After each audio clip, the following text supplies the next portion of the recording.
This is an interesting panel for several reasons, but I'd like to set it up the way I see it.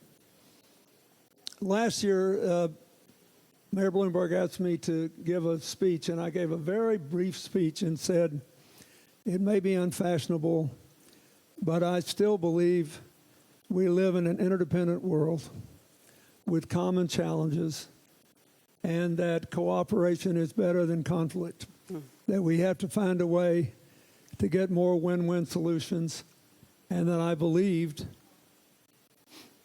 in things like more trade, then have arguments about what's fair, but don't walk away from the international economy.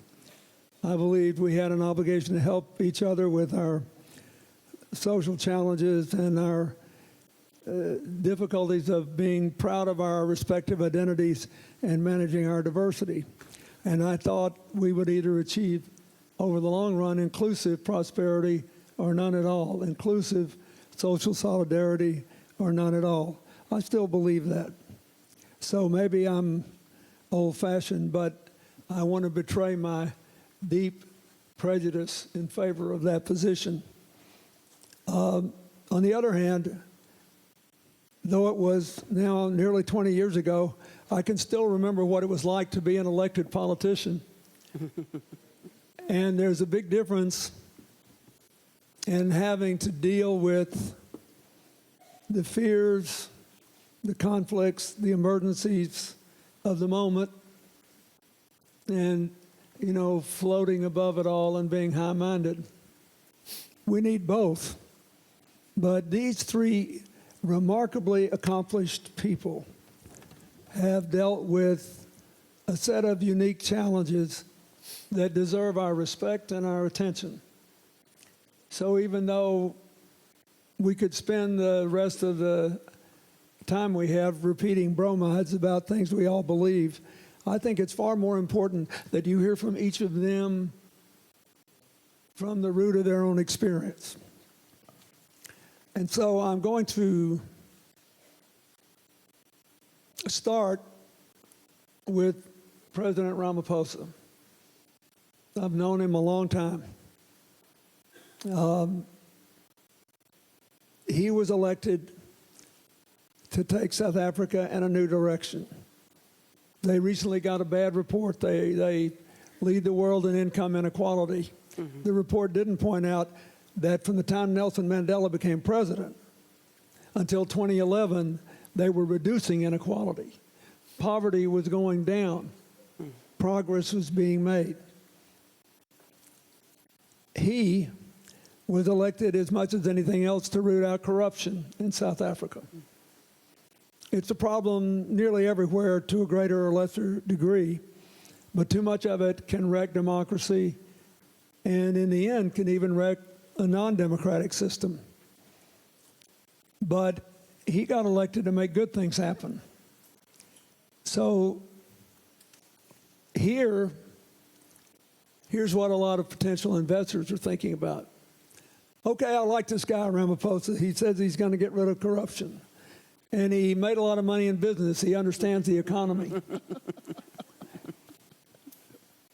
But he's promised to go back to land reform, the original animating purpose of his party decades ago, when Mandela was thrown in prison and all the others suffered as they did in ways they did.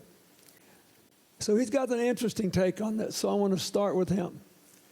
Okay, we all live in an interdependent world. We want to work together. We believe creative cooperation is better. You have to figure out what that means in terms of how you're going to get the economy going, how are you going to reduce inequality, how are you going to redeem the promise of land reform without screwing up the investment climate and making people trust you. Well, thank you very much, President Clinton. And let me start off by thanking you for being supportive for good causes around the world and also being very supportive for what we're doing in South Africa and for the wonderful relationship that you had with Nelson Mandela. You and him struck a very wonderful friendship and relationship, and we're eternally grateful for the support that you continue to give him. We face a number of challenges in South Africa. We're having to deal with the legacy of apartheid, and legacy that was solidified over hundreds of years. And correctly so, as you said, when my party was formed in 1912, it was really to undo what was set in place by the colonialists and by the apartheid system. And one of the key issues around which the ANC was formed was to redress the imbalances of the past, but also to deal with the land question. Land had been taken away from the majority of our people. In 1913, just a year after the ANC was formed, the land architecture was changed and delineated in a way where 87% of the land was given to just less than 8% of the population and 13% to the rest of the population. And that continued to be a wound and a sore in the hearts and minds of South Africans, because they took a view that here was an important economic resource that they had been locked out of, that they were not allowed to own, to control, or to participate in a meaningful way. So over the 106 years, this has been a festering sore. And the party that I lead felt that we had now reached a point where we needed to address it. And it came up with a resolution in conference that we should now move ahead with land reform. And in doing so, we should do it in a way where, as we expropriate land and make sure that it is available to the majority of the population, we should ensure that it does not harm the economy, it advances agricultural production, and also ensures food security. Now, what this has yielded is a wonderful, all-encompassing debate in South Africa. The majority of South Africans are involved in a debate and a discussion which is leading to collaboration. Many landowners are coming forward with solutions. We've had 650,000 proposals put forward to our parliament on how to resolve this. A number of those who own land are saying they want to be part of the solution rather than be part of the problem. A number of companies that own land are saying, we don't really have business in owning land. We want to give it away. We want it to be in the hands of the people. And other landowners are saying we want 50-50 joint ventures. And so wonderful solutions are coming to the fore.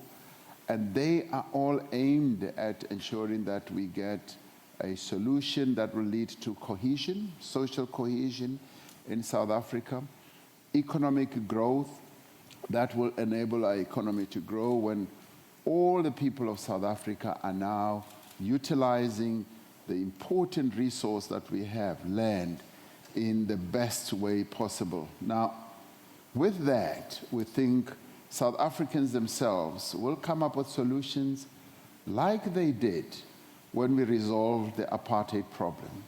Apartheid was once seen as the most intractable problem in the world that could not be solved. But under the leadership and guidance of Nelson Mandela, we were able to resolve it. And similarly, now, his spirit, his values, and his principles, and his vision is guiding us. We're not going to have land grabs. That is never going to be allowed. We're going to make sure that as we embark on land reform, it becomes all-inclusive, leads to nation building, social cohesion, economic development, which will benefit all the people of South Africa. The construct of apartheid was exclusion. Construct of a new democratic government is inclusion, that everybody should be included and benefit from the economic process that we are engendering. As we deal with corruption, as we engender economic growth through investment, this is the trajectory that we have embarked on as South Africa. And we are very grateful that many people around the world are aware of the challenge we face and are seeking to assist us. So we're eternally grateful for all the support we can get in this. We'll come back to that. I was going to go this way, but I just got a note telling me that President Duque is going to miss his slot to speak at the UN. So you're up. Here's what I want to say. First of all, this man took office when he was 4 years younger than I was. So I really resent him.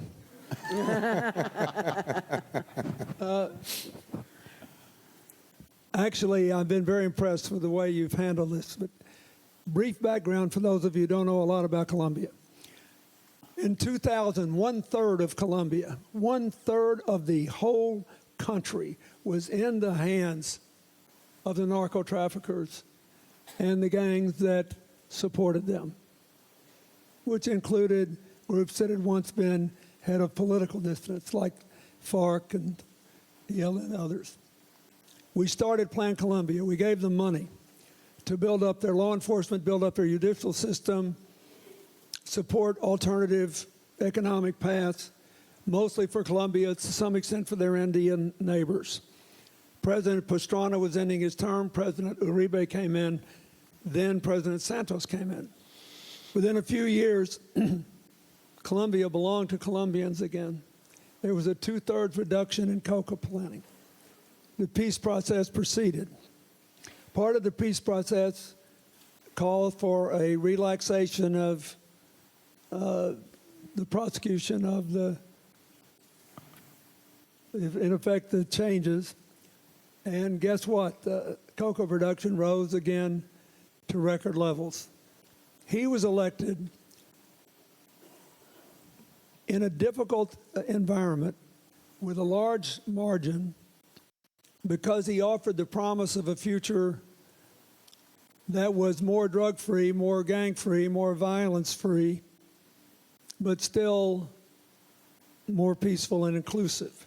He's up there walking a tightrope in a magnificent country that is the second oldest democracy in all the Americas, full of unbelievable resources.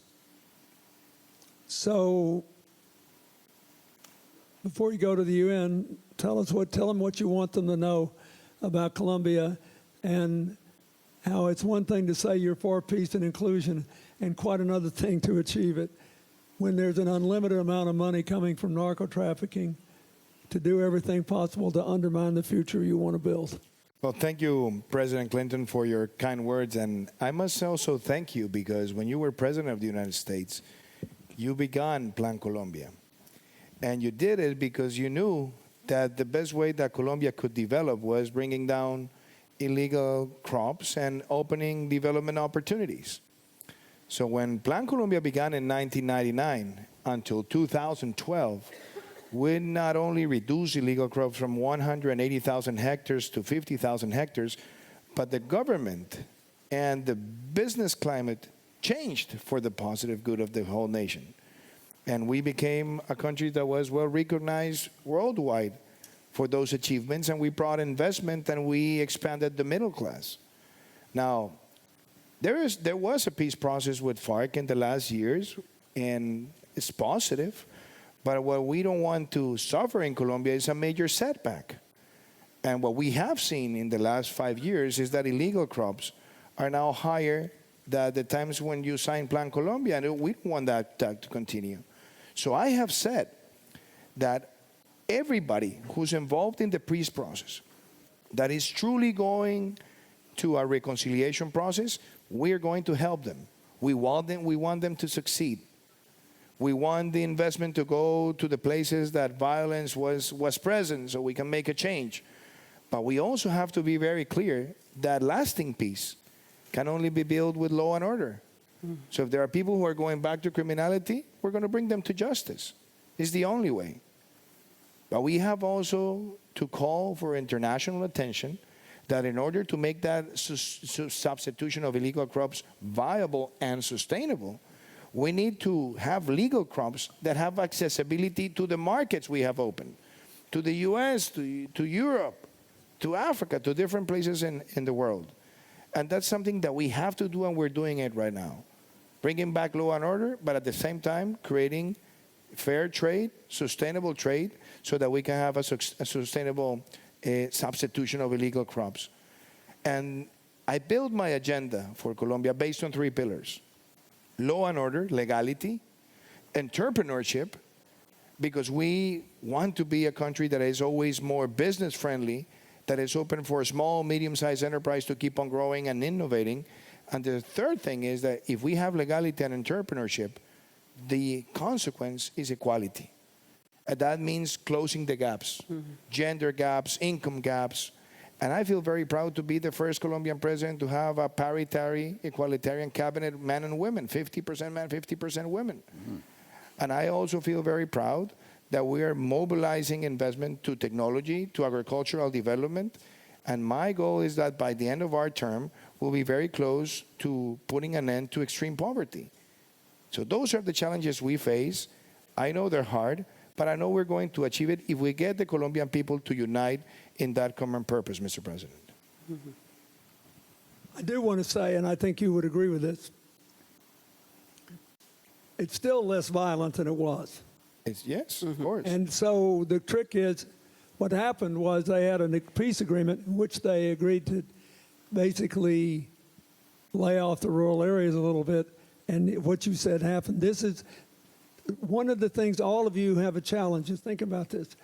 If you have a commodity that can generate the kind of money that the cocoa can, then he has to have sufficient law enforcement in the rural areas as well as make political deals, because people go where the money is. And we, all over the world, we are having trouble finding ways for rural people to make a decent living in a legal way. So we wish you well. I know you have to go to the UN. But Yeah, sorry that I'm going to miss the rest of the panel, but I have to go and deliver my Thank you. speech. Go. Prime Minister. Wonderful. Thank you. Thank you, Mr. President. And we had an international coffee conference there last year. We had people growing coffee from all over the world come to Colombia because they have the capacity to grow more, as does Africa. Prime Minister Tolbert, you would seem at first blush, say, why is she on this panel? Do they have any problems in Norway? I want those problems. I want to be Norway when I grow up, right? Oil revenues, environmental responsibility, burying carbon dioxide back in under the North Sea, a huge sovereign wealth fund, and massive development aid, the first country in the world to meet the UN target of giving 0.7% of its GDP in development aid, and a broad consensus across political parties that this ought to be done. So what's your take on where we are in the world today?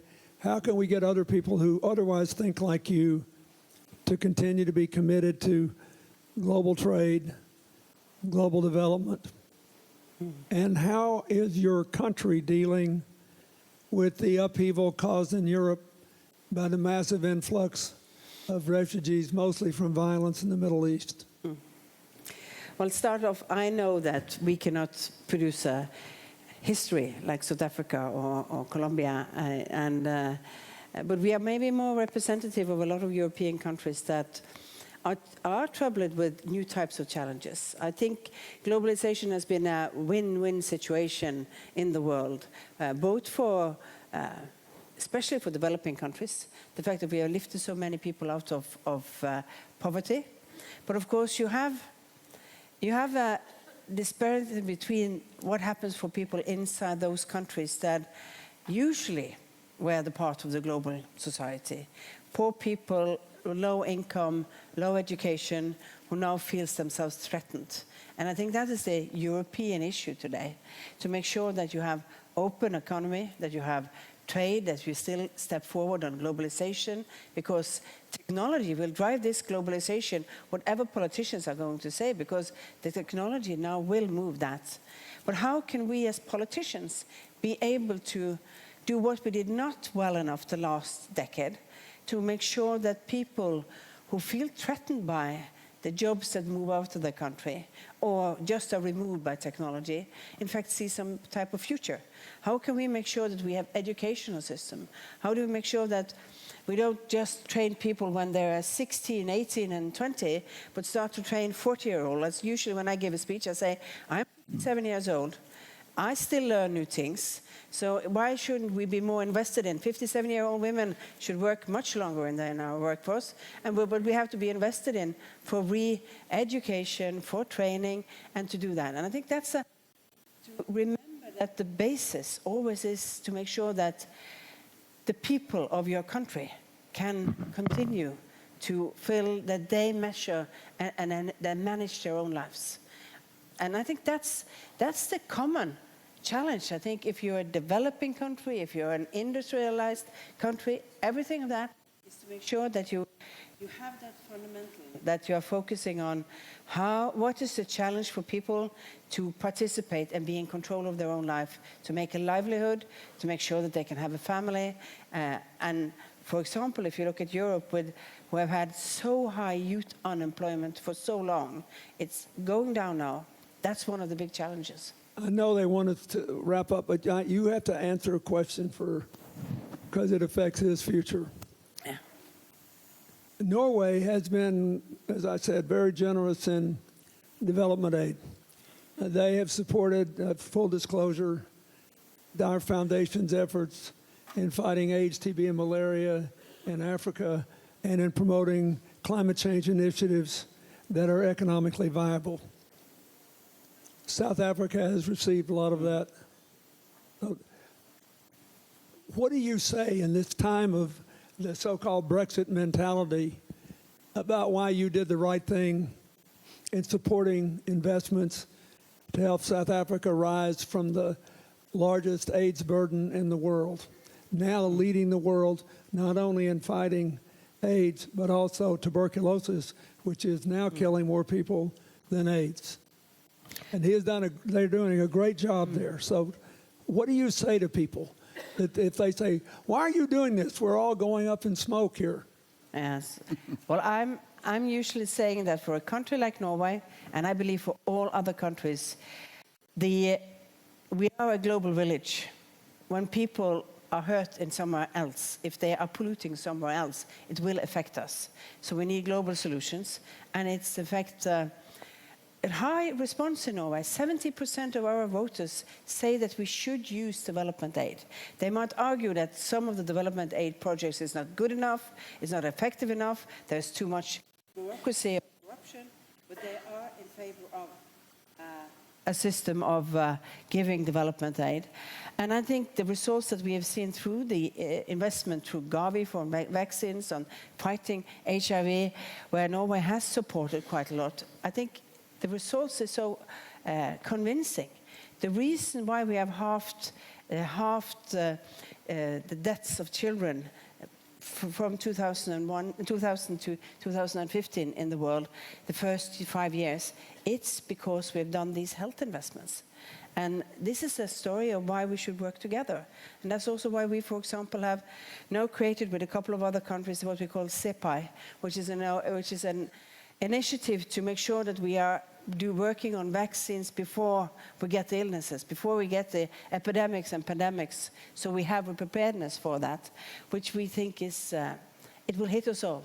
If they start to get ill in South Africa, it will hit Norway. Yeah. It might take a year, it might take 2. If it's really a pandemic, it will come within weeks. Excellent. I'll give you the last word. What do you say? If people say, this is a very impressive presentation you made, but we're just not buying it. You just got too much baggage here with all these problems. Why should I invest in South Africa right now? What do you say? Last word. Well, I would say that what we're seeking to do on the land question is to manage risk, to minimize the risk, but at the same time, We're doing a whole lot of other things. We're working on policy issues to ensure that there's policy certainty and consistently. And this we've arrived at after talking to the business sector, to the unions, and we all agree that if we address this, we will begin to see the investment community looking at South Africa in a different way. We're going to an investment conference in October where we're hoping to raise $100 billion in the next 5 years. And already we've got quite a lot of interest, and I invite everyone here who's a would-be investor to come to South Africa because we're open for business, we're open for investment, and we're solving a whole lot of problems from corruption to dysfunctional governance to a whole lot of other issues on the policy side.